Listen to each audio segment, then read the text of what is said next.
जोरदार वादळामुळे कोल्हापूर जिल्ह्यातील अकिवाट येथे केळी पिकांचे लाखोंचे नुकसान. कोल्हापूर जिल्ह्यातील शिरोळ तालुक्यातील अकिवाट भागात आलेल्या शक्तिशाली वादळामुळे येथील केळी पिकांचं मोठ्या प्रमाणात नुकसान झालं आहे. सुमारे 3 लाखांपेक्षा अधिक नुकसान झाल्याचा प्राथमिक अंदाज आहे. बस्तवाड अकिवाट रस्त्यावरील सुरेंद्र हसुरे व आशिष हसुरे यांच्या 3 एकर क्षेत्रातील केळी बागेचं जोरदार वाऱ्याने मुसळधार पावसाने पिकांचं मोठ्या प्रमाणात नुकसान झालंय. वादळात सुमारे 50% केळीची झाडे कोलमडून पडली आहेत. यामुळे शेतकऱ्यांना मोठ्या आर्थिक संकटास सामोरे जावे लागणार आहे.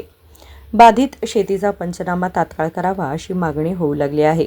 या भागात महापूर, वादळ यासारख्या नैसर्गिक आपत्तींमुळे पिकांचं नुकसान केवळ शेतकऱ्यांच्या रोजीरोटीवरच नाही तर स्थानिक अन्न पुरवठ्यावर आणि अर्थव्यवस्थेवरही परिणाम करत आहे.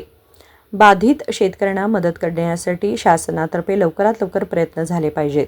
नुकसानीचं मूल्यांकन करून आर्थिक मदत वेळेत मिळाली पाहिजे असे येथील स्थानिक शेतकऱ्यांचं मत आहे. Bureau report, SBN Marathi, Kolhapur.